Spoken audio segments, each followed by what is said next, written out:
Good afternoon.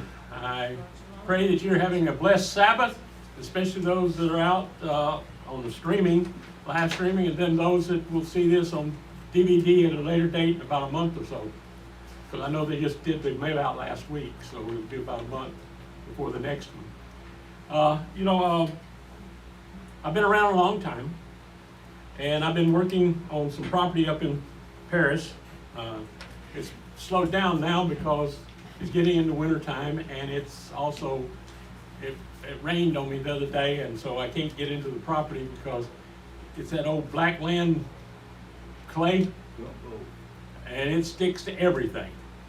If it's even the least bit damp, it's going to stick to you and everything with it, and it's hard to dig in and everything else. But I'm still working on things, trying to get the property together for future use if it becomes necessary. So keep me in mind, keep us placed. And if you got any questions or anytime you want to talk to me, you can call 903-900-0343. That's 903-900-0343. I'm willing to take a phone call. That's my cell phone. It's with me all the time. I can take call 24 hours a day, 7 days a week. And we can talk about anything that does with Scripture in particular, or anything that does with you. I'm continuing with the series that I'm doing on Deuteronomy. It shouldn't be too much longer before I'll finish. Probably I'll finish before Passover. Deuteronomy 20 is where we're up to right now. And basically this is listed as laws concerning warfare. Moses is talking to the children of Israel. He's giving them an update. Why I say an update? Because these are all those who were kids, considered to be kids, not adults, when they were at Mount Sinai and the law was given. And then on top of that, the parents said, I don't want to hear it no more. You go up there and talk to him, and you come back and tell us what he said. Well, that also gives you a little bit of an out. Well, are you sure he said that, Moses? Type thing with people's attitudes. But anyway, he's now talking to a whole new generation of people that when they cross the river and go into the land, they're going to stand at Mount Ebal and Mount Gerizim, and they're going to establish a new covenant. But Moses is talking to him because he's not going to get to go across. He is already committed something that Yahweh said that he shouldn't have done, and as a result, he's not going to be allowed, even though he's did all this for 40 years dealing with these people, he's not going to be allowed to go in to the land and actually see it. He has to see it from Mount Nebo. I've stood on Mount Nebo. I hope the air was clearer then than it is now. It's not. Because they say that it really, when it is clear, you should be able to see from Mount Nebo to Jerusalem. But at the time we were there, it was not clear. We could see the other mountains on the other side as in the haze that was there. So, Moses is preparing them for what's coming and reminding them and updating them and giving them the expanded version of what was given to the children of Israel. He says in chapter 20, verse 1, when you go out to battle against your enemies, and he's talking about you're going to go out and battle against enemies. You're going to have enemies. You're going to have fights. They fought with Amalek right after they came out of Egypt. So, you've got the fact that even though Yahweh is there, he may give them the win, but there is still the fight.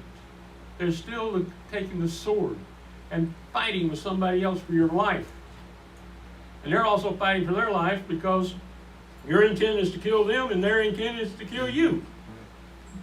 And it says, when you go out to battle against your enemies and see horses, chariots, and a people more than you, you shall not be afraid of them.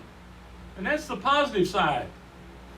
For Yahweh your Elohim is with you, who brought you up out of the land of Egypt. Because they're fixing to go into a lot more battles than they've already been in. For the previous 2 years, while they were on the east side of the Jordan, after they crossed the river Arnon, they have killed basically everybody that existed except for the women who have not, that are still virgins. But all males have died. All the cities have been destroyed. Now they've already fought that. Now they're fixing to go across into Israel proper, and they're now going to fight for ever how many more years it's going to take the land that Yahweh has promised them. You're not just walking in and with a key and unlocking the door and then locking it behind you. You're going in, you're having to battle your way in to get in. You're having to break in. So he's making it sure to them that you need to be this. It says here, it shall be when you draw near to the battle that the priest shall approach and speak to the people and shall tell them, Hear, Israel, you draw near today to battle against your enemies. Don't let your heart be faint. Don't be afraid, nor tremble, nor be scared of them. For Yahweh your Elohim is he who goes with you to fight for you against your enemies, to save you. The officer shall speak to the people, saying, What man is there who has built a new house and has not dedicated it? Let him go and return to his house, lest he die in the battle, and another man dedicate it. This is talking about after they get into the land. And they've been in the land and they've come upon a battle. Basically saying, in most cases, someone would be building a new house. You're just getting started in life. So you have a responsibility to that property, your house. Verse 6, What man is there who has planted a vineyard and has not used its fruit? Let him go and return to his house, lest he die in battle and another man use its fruit. What man is there who has pledged to be married a wife and has not taken her? Let him go and return to his house, unless he die in the battle and another man take her. Also means, and he doesn't have any heirs, because he never completed marriage. Verse 6, The officer shall speak further to the people, and they shall say, What man is there who is fearful and faint-hearted? Let him go and return to his house, lest his brother's heart melt as his heart. In other words, someone observing his being scared, and then become scared with him. So, you're excused from battle. It shall be when the officers have finished speaking to the people, that they shall appoint captains of armies at the head of the people. When you draw near to a city to fight against it, then proclaim peace to it. First, allow them to surrender. It shall be, if it makes you answer of peace and opens to you, then it shall be that all the people who are found therein shall become forced laborers to you, in other words, slaves, and shall serve you. If it will make no peace with you, but will make war against you, then you shall besiege it. When Yahweh your Elohim delivers it into your hand, you shall strike every male of it with the edge of the sword. But the women, the little ones, the livestock, and all that is in the city, even all its plunder, you shall take for plunder for yourselves. You may use the plunder of your enemies, which Yahweh your Elohim has given you. It's your property now. Thus you shall do to all the cities which are very far off from you, which are not the cities of these nations, which are not of the cities of these nations, but of the cities of these people that Yahweh your Elohim gives you for an inheritance. You shall save alive nothing that breathes, but you shall utterly destroy them: the Hittite, the Amorite, the Canaanite, the Perizzite, the Hivite, and the Jebusite, as Yahweh your Elohim has commanded you, that they not teach you to follow all their abominations which they have done to their gods, so you would sin against Yahweh your Elohim. He pointed out, because you think of it, Yahweh has given Canaan and those in Canaan 430 years to change their lifestyle while the children of Israel were living in Egypt. But yet they didn't. They didn't change their lifestyle. They didn't repent. And you'll say, well, they don't know Yahweh. Yes, they do. And why do I say that? Is they're cousins of the Israelites. They're descendants of Shem, who was on the ark with Noah, and thus knows everything about Yahweh. So they were not dumb hicks out here in the middle of nowhere. They had gone about their way. They had divided away with Nimrod and with the ones that went after other gods because it was more fun. You know, they got to do things that they couldn't do otherwise.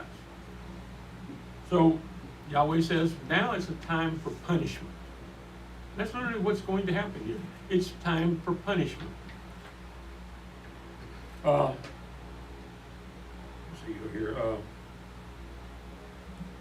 Verse 18, that they not teach you to follow in their abominations, which they have done to their Elohim or their gods, so you would sin against Yahweh your Elohim. When you shall besiege a city a long time, in making war against it to take it, you shall not destroy its trees by wielding an axe against them, for you may eat of them. This is talking about trees that produce nuts, fruit. You shall not cut them down, for is the tree of the field. Well, this don't make sense. For is the tree of the field man, that it should be besieged by you. Only the trees that you know are not trees for food, you shall destroy and cut them down. You shall build bulwarks against the city that makes war with you until it fails. In 70 AD, when the Romans laid siege to Jerusalem, they cut every tree. Not just the fruit trees, every tree. Because they needed all of that timber to build their war machines, their siege machines, to throw great boulders against the walls of the city. So, you know, basically what Yahweh is telling them, if it's for food, you don't destroy it. You don't chop it down. If it's not for food, then you can use it to lay siege against the city. In this next section, atonement for unsolved murders. Chapter 21, verse 1. If someone is found slain in the land which Yahweh your Elohim gives you to possess, lying in the field, and it isn't known who has struck him. In other words, there were no witnesses. Then your elders and your judges shall come out, and they shall measure to the cities which are round him who is slain. It shall be that the elders of the city which is nearest to the slain man shall take a heifer of the herd, which hasn't been worked with, and which is not drawn in the yoke. In other words, this is very young. She's never worked. She's basically a very young heifer. The elders of that city shall bring the heifer down to a valley with running water, which is neither plowed nor sown, and shall break the heifer's neck there in the valley. They didn't slit their throat, they broke her neck. The elders of that city shall bring the priests of the sons of Levi shall come near, for them Yahweh your Elohim has chosen to minister to him, and to bless in Yahweh's name, and according to their word shall every controversy and every assault be decided. All the elders of that city who are nearest to the slain man shall wash their hands over the heifer whose neck was broken in the valley. They shall answer and say, our hands have not shed this blood, neither have our eyes seen it. Meaning there's no witnesses, and we didn't do it. We're innocent of it. And then they go on and ask, forgive Yahweh your people Israel, whom you have redeemed, and don't allow innocent blood among your people Israel. The blood shall be forgiven them. So you shall put away the innocent blood from among you, when you shall do that which is right in Yahweh's eyes. Then it goes into the next section. Here it goes into marrying female captives. This is one way that they actually could introduce new blood within Israel. And the thing about it was, like I said in the other part, was they're cousins. They're distant cousins. So they're related. So it's not like you're going off into some pagan group or some group that has no, I guess you could say, relationship. These people are related. So Yahweh says in Deuteronomy 21:10, when you go out to battle against your enemies, and Yahweh your Elohim delivers them into your hands, and you carry them away captive, and you see among the captives a beautiful woman, and you have a desire to her, and desire to take her as your wife, then you shall bring her home to your house. She shall shave her head and trim her nails. She shall take off the clothing of her captivity, and shall remain in your house, and bewail her father and her mother a full month. So for a full month, she's in your house. And she's crying for the fact that she no longer has mom and pop because they're dead. And bewail her father and mother a full month, and after that you shall go into her and be her husband, and she shall be your wife. Really elaborate wedding ceremony, don't you think? All kinds of vows and this and that, and I'll live forever with you, and I'll love you forever, and I'll be with you in his sickness and health. No, she's going to be sickness and health because she was a slave. She's now married, which gives her a different status. And it goes on here, it shall be in verse 14, if you have no delight in her, then you shall let her go where she desires, but you shall not sell her at all for money. You shall not deal with her as a slave, because you have humbled her. Okay, she's no longer a virgin. She has no, rights in the world as such, even in that time period. So, it tells us you can let her go. There are other sections that we'll get into other details, but, this is as far as that goes in this particular chapter. Verse 15, if a man has two wives, the one beloved and the other hated, and they have borne him children, both the beloved and the hated, if the firstborn son is hers who was hated, then it shall be in the day that he causes his sons to inherit that which he has, that he may not give the son of the beloved the rights of the firstborn before the son of the hated, who is the firstborn. That's basically saying the first wife, her son, is still the firstborn, and he receives the rights of a firstborn. But he shall acknowledge the firstborn, the son of the hated, by giving him a double portion of all that he has, for he is the beginning of his strength. The right of the firstborn is his. That's his lineage. That's where all of his grandkids, his kids, grandkids, and great-grandkids, and all of that's going to come that carries his name. And that was the one thing that stood out above everything, was that name, and the family name, and it being carried on. And Yahweh wanted to make sure that there was always someone to inherit. Verse 18, if a man has a stubborn and rebellious son, who will not obey the voice of his father or the voice of his mother, and though they chasten him, will not listen to them. They've done every punishment they can think of to, change his mind. Then his father and his mother shall take hold of him and bring him out to the elders of his city and to the gate of his place. They shall tell the elders of his city, this our son is stubborn and rebellious. He will not obey our voice. He is a glutton and a drunkard. Now they added to it, the glutton and the drunkard. All the men of the city shall stone him to death with stones, so you shall remove the evil from among you. All Israel shall hear and fear. Basically, it's talking about the evil.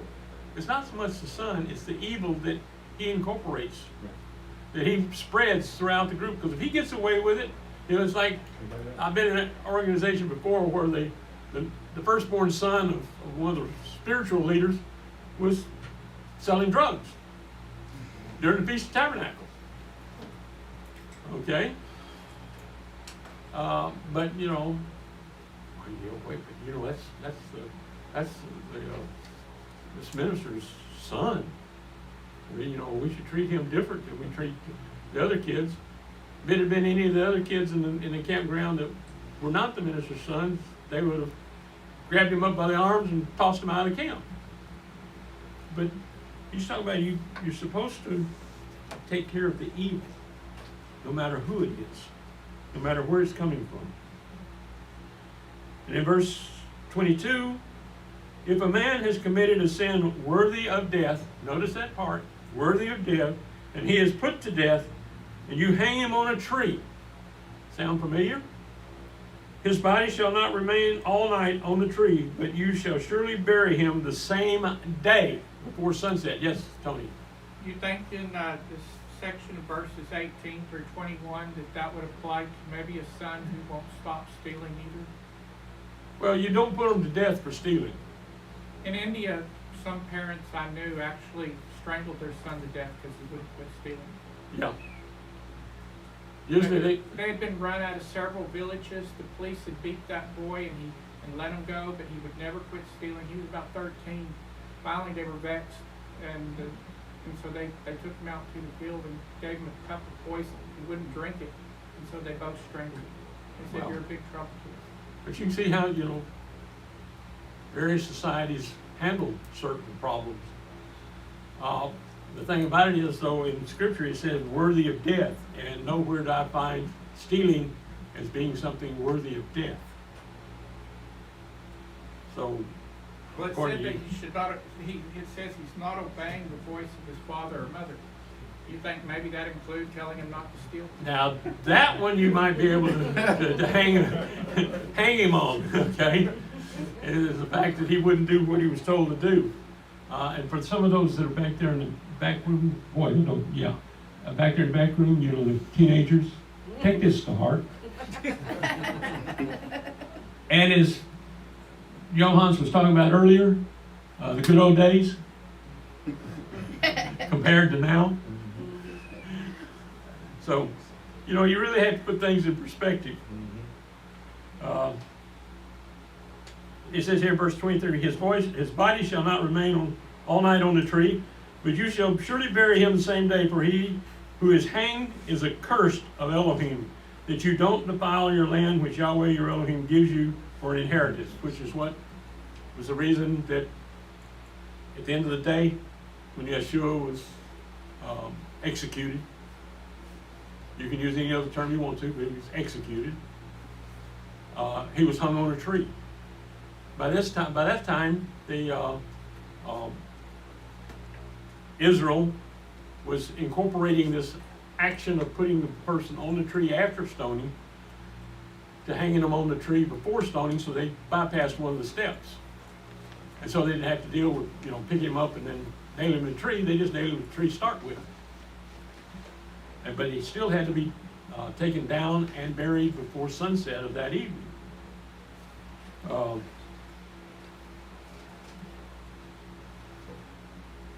Then in chapter 22, verse 1, there's various laws that he's outlining. You shall not see your brother's ox or a sheep go astray, and hide them yourself from them. You shall surely bring them again to your brother. In other words, you see these strays out here, you take them to where they belong. You don't just ignore them and keep walking. You don't be like the bad Samaritan. You don't keep on walking. If your brother, chapter 22, verse 2, if your brother isn't near you, or if you don't know him, then you shall bring it home to your house. In other words, you take them in, you feed them, and you water them. And it shall be with you until your brother comes looking for it, and you shall restore it to him. So shall you do with his donkey, so you shall do with his garment, so you shall do with every lost thing of your brother's which he has lost, and you have found. You may not hide yourself. Meaning it's not finders, keepers, losers, weepers. It's still his product, his property, no matter where he lost it. If you find it, you place it in safekeeping, and you wait for him to come looking for it. Verse 4, you shall not see your brother's donkey or his ox fallen down by the way, and hide yourself from them. You shall surely help him lift them up again. Meaning you don't just walk on by. If you see that animal in the ditch or in a hole or whatever, and it needs assistance to get out, or the owner needs assistance to help them get out, you take care of it. Verse 5, a woman shall not wear men's clothing. Now that one is, most people look today as, what's today's fashion? Today's fashions are homogenous, you can say. But this is really not talking about men's clothing. this actually, when you look up the terms under this one, it talks about a woman dressing in battle gear. That's what she was not to do. Women were not to go to war. Only the men went to war. I wish this world would wake up to that. But anyway, a woman shall not wear men's clothing, neither shall a man put on women's clothing. Now that's a little different. He's trying to pass himself off as a woman. That's a totally different thing. Yes, Curtis? You can look where I work sometimes, you look at some of these people, I can't tell they're a boy or a girl, and yet if I say the wrong thing, guess who's the bad guy? Guess who's one in trouble? Well, you got to know your gender, and you got to know your pronouns, and you got to...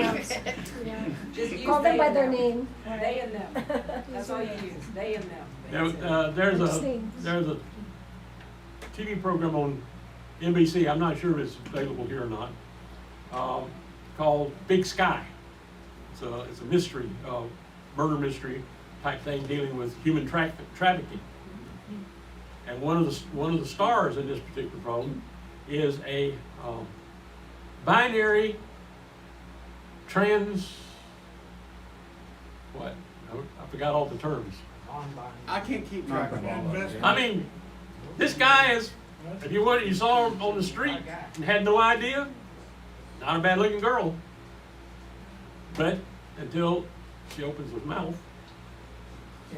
and you realize that she's got a few octaves lower than a woman would have. And I've experienced that here in Dallas when I was driving a taxi. Went to pick up a thing, I went and picked up a fare out north of Love Field. And went up, knocked on the door. Brunette came to the door, nice looking brunette. I said, I'm here on a taxi. She said, okay, turn around and call for the other person. And so when she come out of the apartment, I'm going, wow. Blonde, I mean long blonde hair, I mean the figure to go with it. And sat down in the back seat of the car, and I held the door for her. And I said, where do you want to go? I want to go over here to Lover's Lane. Boy, I tell you what, that's a real come down if you're a male. And we went over and we picked up a dress at a dress shop. Then we went from there to the strip club, where she was where he or she or whatever was the headliner. And all these guys thought she was a girl. Because at that time it really wasn't the thing for a guy to look like a girl. But at that time, in strip clubs, they only went so far. They were still covered, so you couldn't tell male or female. Yes, Yeah, and Robert. Go to that verse 5. The word for man, the Hebrew word for man is ish. Yeah. The woman is isha. But in this case, it's geber or gebar, Gabor, which is a man of valor, a man of war. Yeah, so that's the distinction, and that's what it's talking about. A woman should not wear that which pertains to a warrior, a man of valor, and so on. So, but people take it man at face value and think women shouldn't wear pants and so on and so forth. That's right. This is very specific. It doesn't say that of an ish, but a geber, a warrior. Well, it's like this. You think about, what did Abraham wear? Did he wear slacks? Okay. So he wore what we would call skirts, big flowing robes. So did that make him violate this law? No, because that's what it meant to deal with. And but when it comes down, neither shall a man put on women's clothing, for whosoever does these things is an abomination to Yahweh your Elohim. Basically, it's someone that's hiding their identity.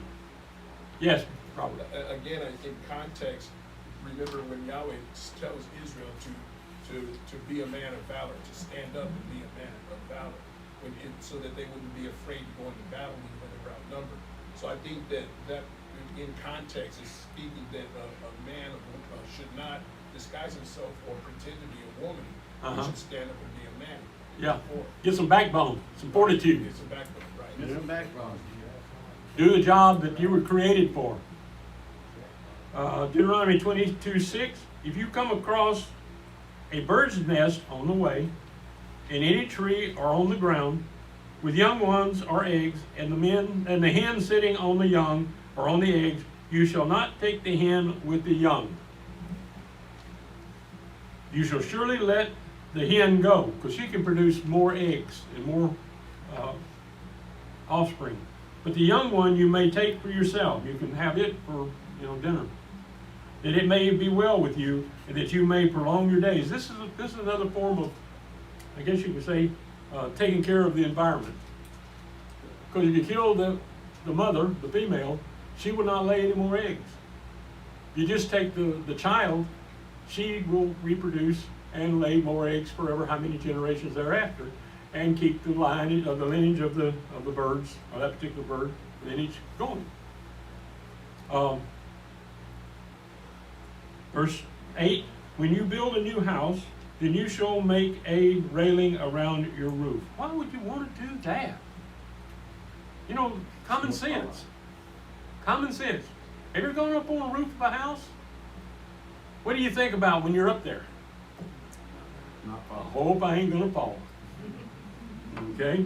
Especially if it's 2 stories. Yeah, especially if it's 2 stories. You shall make a railing around your roof so that you don't bring blood on your house if anyone falls from there.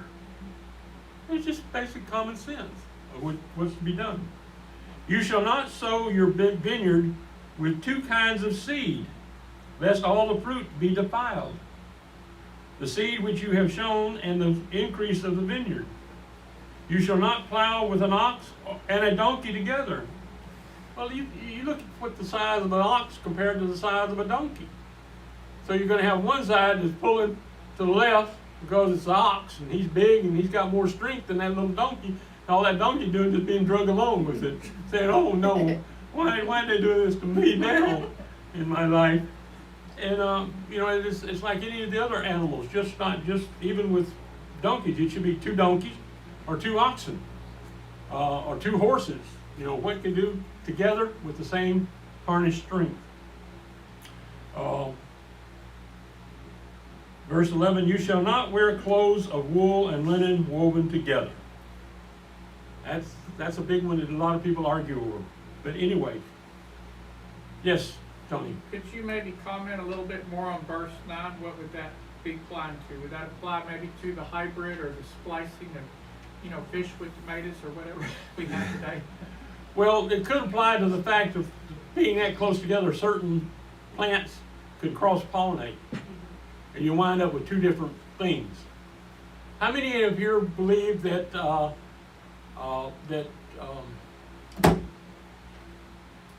I can't think of the word. Well, I know I'm going to go down this, and I never should walk down this particular path.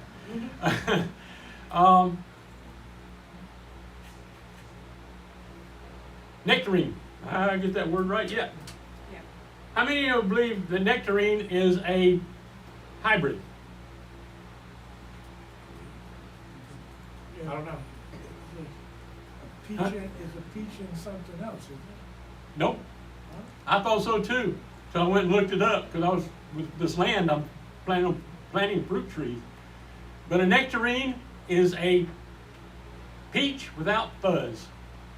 That's all it is. It's a peach. Fuzzless peach. Oh, yeah, yeah. It's got a skin instead of a fuzzy surface to it. And that's the only difference between the 2.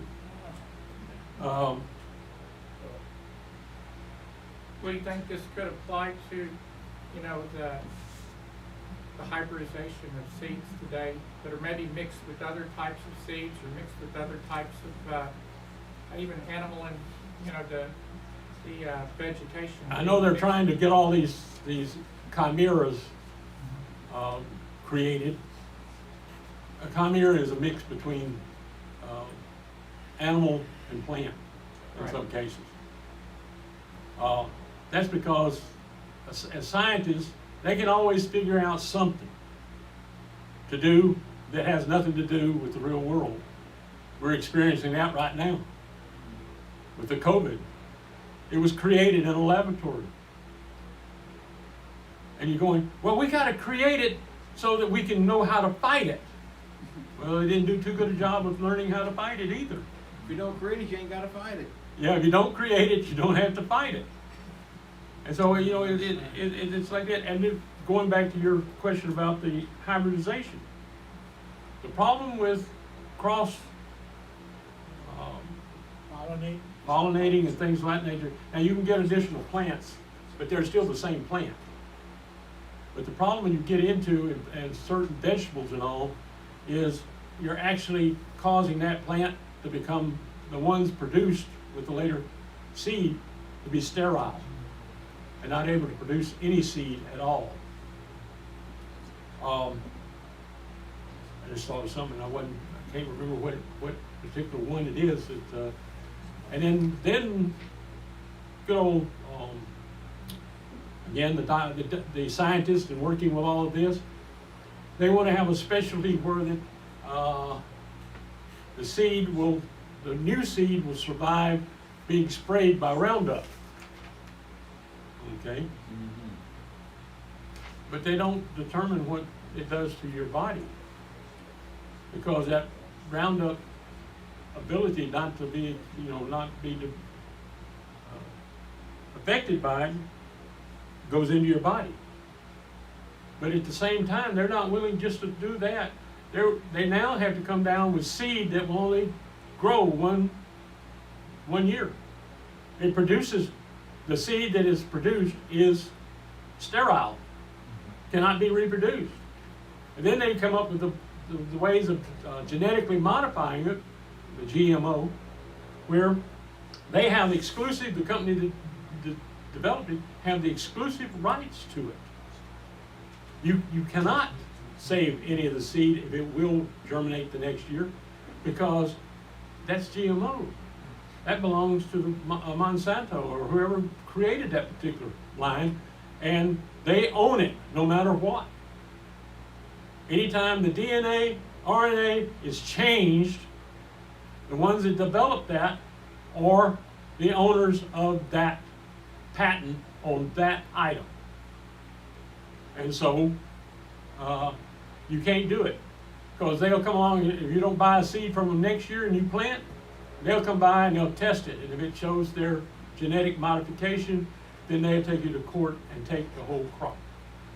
I mean, it's the things, Yahweh was just trying to be ahead of the times and saying, basically, you take the seed that I give you, you plant it, you harvest the crop, you set aside seed for the next year, you plant it, and you go on and you do it, and everything will stay copacetic with Yahweh. But man is never willing to just do that. We'll go back to wool and linen. The most obvious that's been given for this is the fact that the fiber of linen, and linen is plant, wool is animal. They don't mix well together. They may do a little bit more now because of all the modernization of fabrics and everything, but the problem was that the wool will working on your body will slice through the threads. And pretty soon you got this fuzzy shirt or pants or whatever when you had nice, slick, smooth before. So I mean, there are reasons why that the fabric won't hold up well. And it says here, verse 12, you shall make yourselves fringes on the four corners of your cloak with which you cover yourself. Fringes. Some talk about, I can't think of the word. Huh? The ZZs. You have an idea what a ZZ is, really? Because the ones I've seen in my lifetime don't match anything that has been found archaeologically. Archaeologically, all it was a tuft of wool with a blue thread around it, tied to the four corners of your outfit. How many in here wear four-cornered outfits? or even know what. I shouldn't have asked. I knew that. Tony, the hand popped up immediately. I understand that, but that's the only place that it's valid to wear it. I see it on loops on blue jeans. I see it on loops of other things. I see them with so many knots, and then so many knots, and then so many knots. Nowhere in Scripture. What that is from basically the rabbis with the name of Yahweh type thing. It's not the tzitzits that Yahweh commanded. Right. And it was also on a garment that nobody else could see. It was an undergarment. It was something that you saw when you took it off and when you put it on. It was for you to remember, not for everybody else to look around and say, "Oh, look, I like his. His is 3 foot long. Oh, that one over there is 2 foot long. No, this one over here is round. This one over here is square." No, there was only one thing that Yahweh gave. You had something else, Tony? Yeah, I'm just saying, the Jews got all their various regulations. It's got to be like this and like this and like that. But I'm just saying, maybe could it be possible that Yahweh's just looking at the intention here, maybe not the exact shade of the blue and not this exact placement, but what is it supposed to do? It's supposed to remind you of the commandments. And It's a physical reminder to you yourself and to others that you're a commandment keeper. that I agree with it. It is for you. It is not for anybody else. If anybody sees it, But it's for you. Well, how are they going to see it unless you let them see it? Well, I mean, if you put it on the outside, if it's on that four-cornered garment and if they see it there, then, that. Well, that four-cornered it's garment was an possible- undergarment. Yeah. Possible they might see it. Yeah. Well, that's just a possibility. But what I'm But saying is, it's you still got a good point. It's for that person themselves. Then. That's right. It's reminding him that he's. it's to keep you constantly aware of the law and beyond that. Going on in chapter 22, verse 13, if any man takes a wife and goes into her, hates her, Fool. something seems to, verse 14, accuses her of shameful things and gives her a bad name and says, I took this woman, and when I came near to her, I didn't find in her the tokens of virginity. Then the young lady's father and mother shall take and bring the tokens of the young lady's virginity to the elders of the city in the gate. The young lady's father shall tell the elders, I gave my daughter to this man as his wife, and he hates her. Behold, he has accused her of shameful things, saying, I didn't find in your daughter the tokens of virginity, and yet these are the tokens of my daughter's virginity. They shall spread the cloth before the elders of the city. In case you're not aware, see, marriage was very elaborate in the time of leading up until the last few centuries. It was very elaborate, and I'm being facetious. Because if you read about Isaac and Rebekah, basically the servant went back to Abraham's and Sarah's hometown, to the family, to find a wife. The process was, he found someone he considered to be a prospect.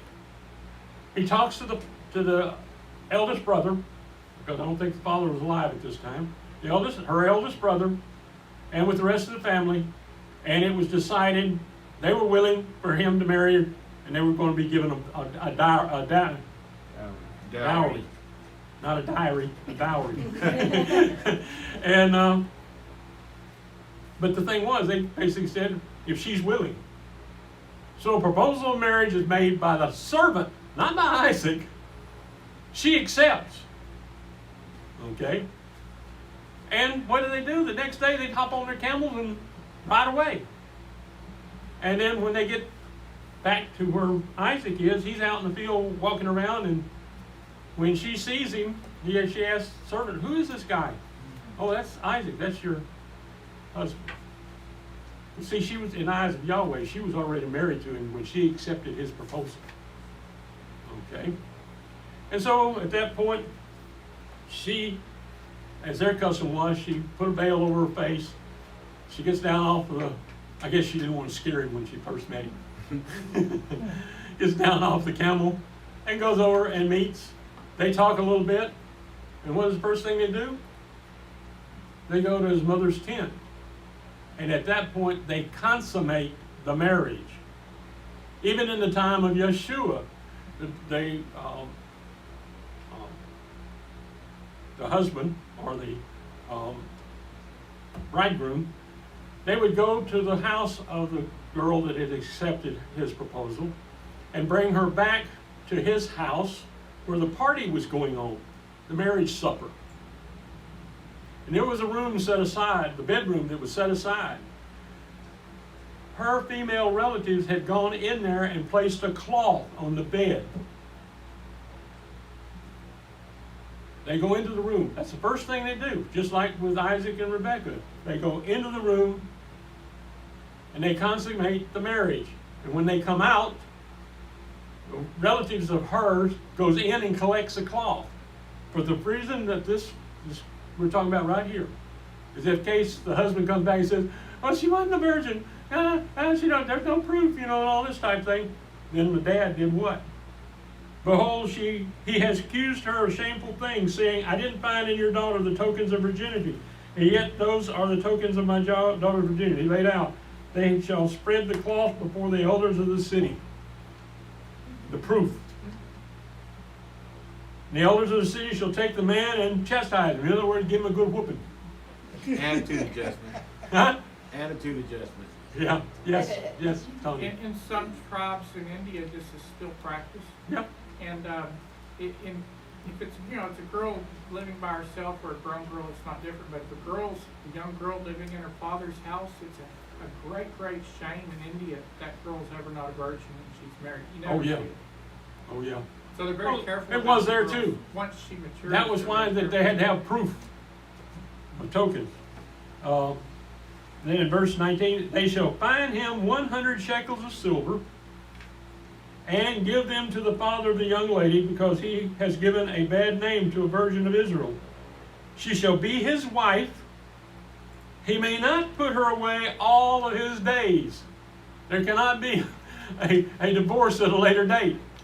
He just tied himself to her for her life. But if this thing is true, that the tokens of virginity were not found in the young lady, and see, there were times that husbands would try to find where the family members kept it hidden, because they could get their hands on it, then destroy it, and then make you do this, and they were free to get married again. Then they shall bring out the young lady to the door of her father's house, and the men of her city shall stone her to death with stones, because she has done folly in Israel to play the prostitute in her father's house. So you shall remove the evil from among you. If a man is found lying with a woman married to a husband, then they shall both die, the man who lay with the woman and the woman. So you shall remove the evil from Israel. Just what we were talking about earlier in the Bible study, with the fact of, you don't just pick out one. They both were involved. And it's like we were talking about with a baby, this new law in Texas. Don't just hold the woman responsible, hold the guy responsible too, because it takes two to tango.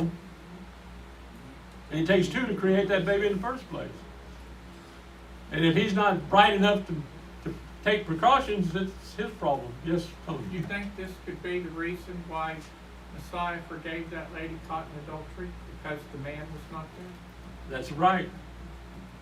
No matter how many witnesses they had, without him being there, they were not holding both of them responsible according to this law right here. Verse 23, if there is a young lady who is a virgin pledged to be married to her husband, and a man finds her in the city and lies with her, then you shall bring them both out to the gate of the city, and you shall stone them to death with stones. The lady, because she didn't cry being in the city. It was a responsibility. If she was in the city and she was being attacked, then if she cried out, then she did what she was done necessary. And the man, because he has humbled his neighbor's wife, so you shall remove the evil from among you. But if the man finds a lady who is pledged to be married in the field, and the man forces her and lies with her, then only the man who lay with her shall die. He's a rapist. So here, it talks about stoning, death penalty for rapists. And it should be. But to the lady you shall do nothing. There is in the lady no sin worthy of death, for as when a man rises against his neighbor and kills him, even so is this matter. For he found her in the field, the pledge to be married, lady cried, and there was no one to save her. If a man finds a lady who is a virgin, who is not pledged to be married, grabs her and lies with her, and they are found, then the man who lay with her shall give to the lady's father 50 shekels of silver. She shall be his wife. And that's the way some of them did, to get a wife, because they couldn't get one any other way. Because he has humbled her, he may not put her away all of his days. I feel sorry for her. But the thing about it is, that if he lay with her, there's a possibility she's gotten pregnant, and she needs a husband to take care of the family. A man shall not take his father's wife, verse 30, and shall not uncover his father's skirt. Means he should not ever have relations with his stepmother, because this is more likely stepmother than just mother, because he says a man's wife, or father's wife, making her a little different than the guy's mother. One of the things, all of this has gotten me thinking. Moses is speaking to those who came of age after Mount Sinai, those who were not old enough to be held accountable after the law was delivered and established, and had established what was sin. Because Romans 3:20 says, "For through the law comes the knowledge of sin." This started me on a train of thought as I was contemplating the events of the past 2 years and considering the what and the why of the future in the eyes of Yahweh. Adam and Eve broke Yahweh's law concerning the fruit of one of the 2 trees in the garden and were immediately kicked out of the garden, a very short timeline from sinning to punishment. It's hard to say how long time transpired from the first sin until the second sin, the death of Abel. But Cain was exiled, even though later on that would have been a death penalty. But he was Adam and Eve's only son at the time that survived of the 2. Then we come to the time of Noah. What I'm trying to do is kind of go down a timeline as to, and I'll introduce this with 1 Peter 3:20. Talking about the people of that time period of Noah, who before were disobedient, when Elohim waited patiently in the days of Noah, while the ship was being built. In it, few, that is, 8 souls were saved through the water. Still, there was punishment. And this time, there was a total punishment. Only 8 survived. All the rest of the world drowned. And Genesis 6:5, Yahweh saw that the wickedness of man was great in the earth, and that every imagination of the thoughts of man's heart was continually only evil. And really, when we were talking about in the study, the main thing in life is evil, dealing with evil. Yahweh 6:6, Genesis 6:6, Yahweh was sorry that he had made man on the earth, and it grieved him in his heart. Yahweh said, I will destroy man from whom I have created from the surface of the ground, man along with animals, creeping things, birds of the sky, for I am sorry that I have made them. But Noah found favor in Yahweh's eyes. See, it only talks about Noah. It doesn't talk about Noah's wife or his sons or his daughter-in-laws. At the time of the flood, mankind had lived approximately 1,000 years. All had extremely healthy bodies. So what was the possible population? In 430 years, the Israelites went from 70 to approximately 2 to 3 million. So it was in the tens of millions. So was it in the tens of millions, hundreds of millions, maybe even billions? You just think of the magnitude of what could have, at time. These are healthy people that had children. Well, you can give Sarah's example after the flood even. And at 100 years old, she was able to have a child. Think about before the flood. When they lived for 3, 4, 5, 6, 7, 800 years, how many kids could you have in that time period? As a grandparent or great-grandparent, I'm thinking about trying to remember all the names. And who belongs to whom. It's not, and that's just in my little 75 years or 74 years on this life. You just think about it, going at it for nearly 800 years.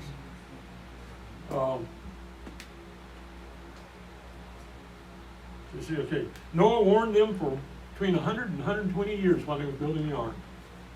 But that would have been available to those in close proximity to Noah. It wasn't the whole world. They didn't get it. Yet the entire population was wicked.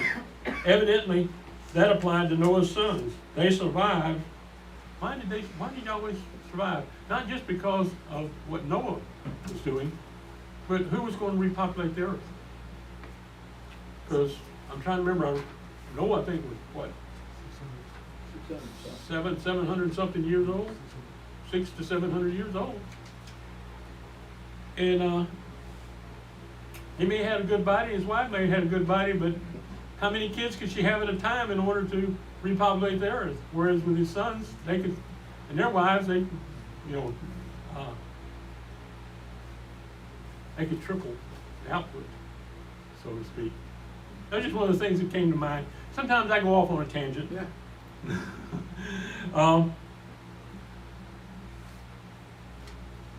Let's see here.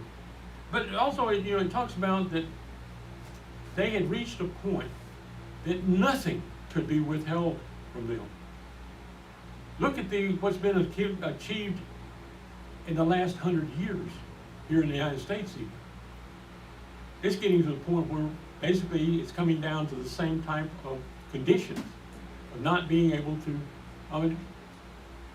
it's nothing withheld from them.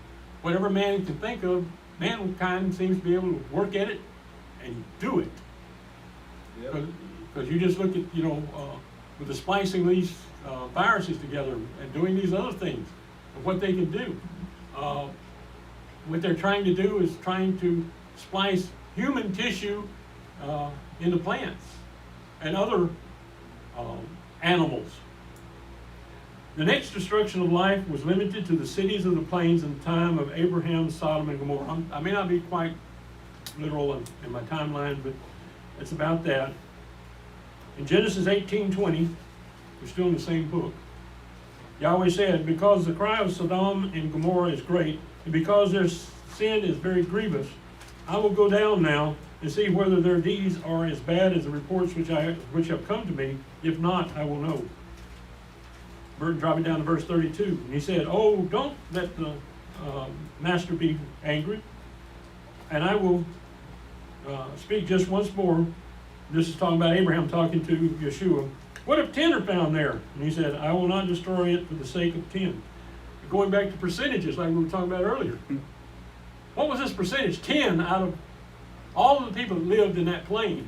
All the cities that were in that plain. I mean, 1%? 0.5%? We don't know. And still he couldn't find any of that 10. Yahweh went his way, verse 33, as soon as he had finished communing with Abraham, and Abraham returned to his place. Going to chapter 19 of Genesis, verse 22, talking to Lot. This is where the angels come up to Lot. It says, hurry, escape there, for I can't do anything until you get there. Therefore, the name of the city was Zoar. This is where he's told to flee. But he said, I can't flee. They were told to flee, I think, to the mountain. And he said, I don't think my own body will let me get there.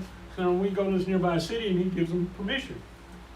Verse 23, the sun had risen on the earth when Lot came to Zoar.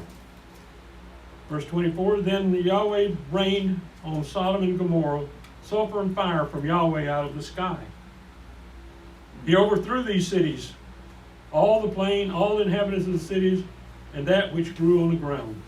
It killed everything living in that area. Bob and I have been to an area near where possible Sodom and Gomorrah. We've dug chunks of sulfur in balls that had been on fire, buried in all of this ash, which is possibly what the cities were after they burned, was ash. Like It's all talcum powder, so And I still have some that we smuggled out of Israel. Oops, not supposed to say that over here. But you know, it's something else. Genesis 19, verse 27.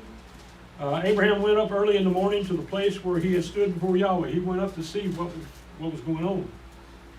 He looked toward Sodom and Gomorrah and toward all the land of the plain, and saw that the smoke of the land went up as the smoke of a furnace. When Elohim destroyed the cities of the plain, Elohim remembered Abraham and sent Lot out of the middle of the overthrow when he overthrew the cities in which Lot lived. Lot was living among all of these heathens, I'll put it that way. And Yahweh, because of Abraham, again, it's like with Noah's wife and sons and daughter-in-laws. It was Noah was the reason that Yahweh allowed him to live. In this case, it was Abraham, not Lot. Didn't say anything about Lot's, and you come down to it, even Lot lost part of his family. His wife, one turned to a pillar of salt, and his son-in-laws and maybe other kids didn't come with him. Only the two daughters. And to show you how great a guy he was, once they got into the caves up in the mountains, the daughters kind of looked at each other and said, Dad doesn't have any heirs. He doesn't have any sons to carry on his name. So daughter number one says, I will lie with him tonight. And daughter number two, you will lie with him tomorrow night. They got him drunk, and they had sex. Out of that came was Moab, and what was those? Ammonites and Moabites. Ammon and Moab. Oh, okay. The Ammon or Ammonite. All of those are in that area of Jordan. There are times when Yahweh waits to see if mankind will repent of his evil deeds. But then arrives a time whereby Yahweh can no longer put off the punishment so well deserved. After the execution of Messiah, Yahweh waited for 40 years before he destroyed Jerusalem, the temple, and all the Levitical priesthood. The same time period as they were in the wilderness, for their rebellion to go into the land in the first place. End times prophecy. We all look at the end time prophecy. Matthew 24:21. For there will be great affliction, pressure, whatever you want to call it. Times will be hard, such as has not happened from the beginning of the world until now. No, nor ever will be. Get this separated. And except those days were shortened, that was a prime point for me. Except for those days were shortened, not any flesh would be saved. But on account of the elect, those days will be shortened. Do you think the power that has, that those elect are the ones that's going to actually save a portion of mankind to go into the millennium to repopulate the earth? Not because of something they did, but because of the elect. Just like with Abraham and just like with Noah. Yahweh is doing it because of them. That's the positive side of all of this. And the more we remain the elect, the more, possibly more people that will survive. The shorter the time, it will be shortened. The events, yes, Bob. The people that are raised in the first resurrection are gonna have somebody to reign over. And if those people aren't allowed to live, there won't be anybody to reign over. Well, there's also this thing of the elect. They're going to be the ones that will establish the rule of law. That's what it's all about. Because you're going to have people that are going to come through this. Do you think things are lawless now? In fact, I think the district attorney in LA has now basically told the people, go into your houses, lock the doors, but don't shoot anybody. Don't try to prevent them from breaking into your house. Don't do anything to protect yourself. They now have the streets. They own the streets now. And and I'm just being realistic here. We will have to be careful. What I mean by being careful, is your closeness to Yahweh. That's the positive side. He will save your life. He may not save anything else of yours or mine, but He will save your life. You know, even with Elijah, the one last small amount of flour to make one patty of bread with the widow, and yet they survived the whole, 5-6 years of the drought, because Yahweh replenished that one little bit after one little bit. The Israelites were brought out of Egypt. They survived on manna for about 40 years. Yes, Mama.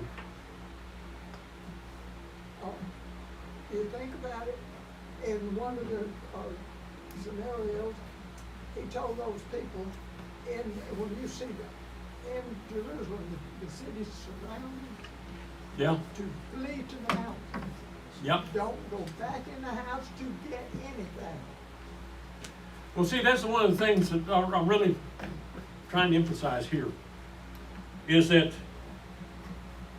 those that heeded that prophecy, when they saw the city of Jerusalem surrounded by an army, they were to flee to the mountains, not take anything with them, walk away with the clothes on your back, and get out of town.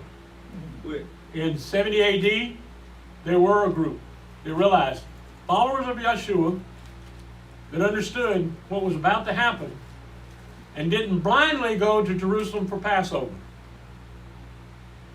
They let all the other people go to Jerusalem for Passover that just wasn't paying a whole lot of attention.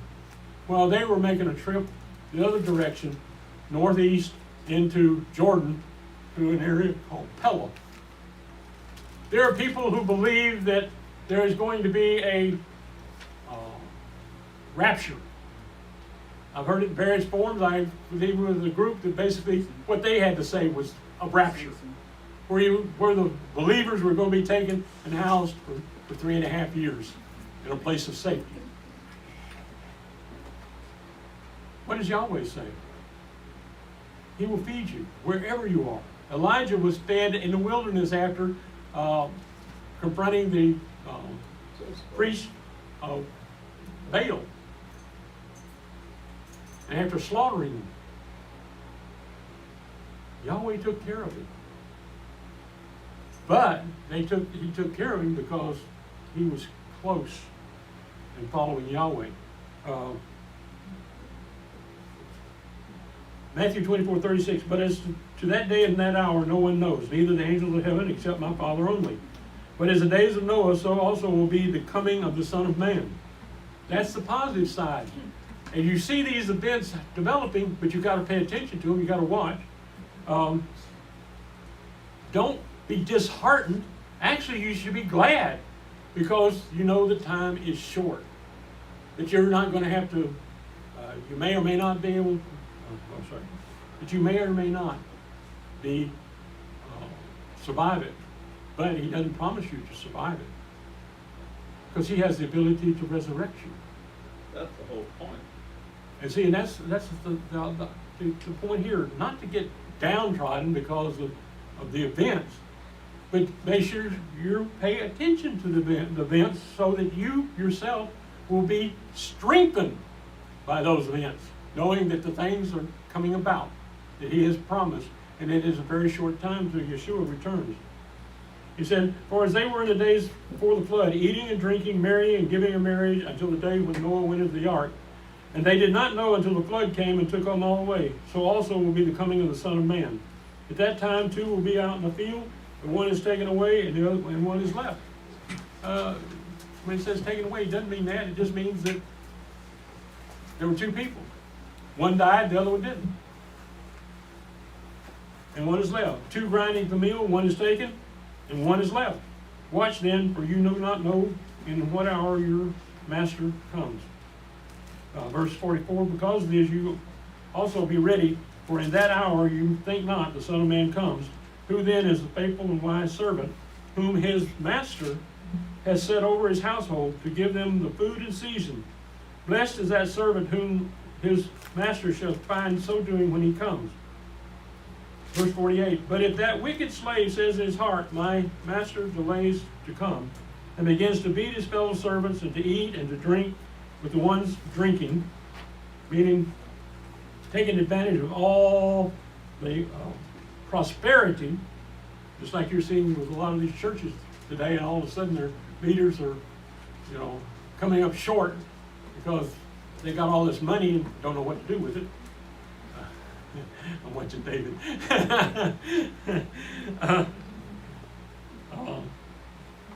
The master of that slave will come, verse 50, in a day in which he does not expect, in an hour in which he does not know, and will cut him in two, and will appoint his portion with the hypocrites. There will be weeping and gnashing of the teeth.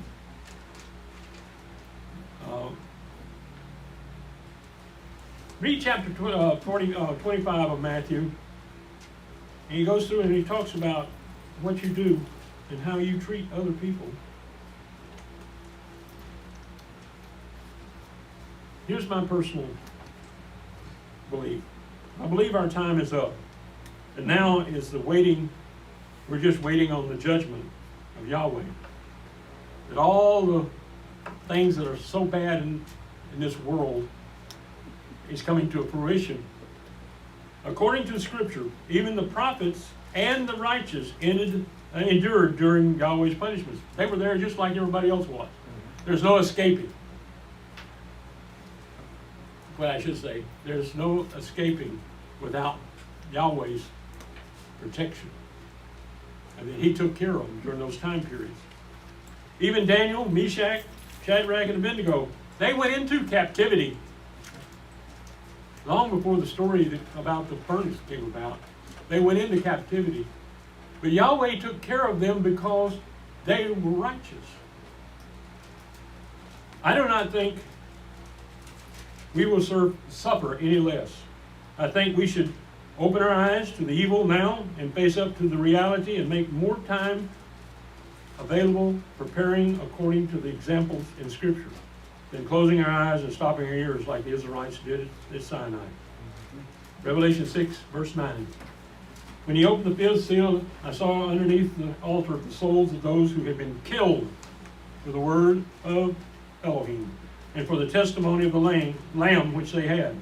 They cried with a loud voice, saying, How long, Master, the holy and true, until you judge and avenge our blood on those who dwell on earth? A long white robe was given to each of them. They were told that they should rest for yet a while until their fellow servants and their brothers, who would also be killed, even as they were, should complete their course. Depending on the circumstances of the government, whatever decisions they're going to be making between now and December, I will be speaking in 4 weeks on Saturday, December the 11th. That's my next scheduled time at 3 p.m. Live streaming will resume next Saturday, November the 6th at 1 p.m. Hallelujah, praise Yahweh. Hallelujah, Yahshua. Praise Yahshua, Yah's salvation.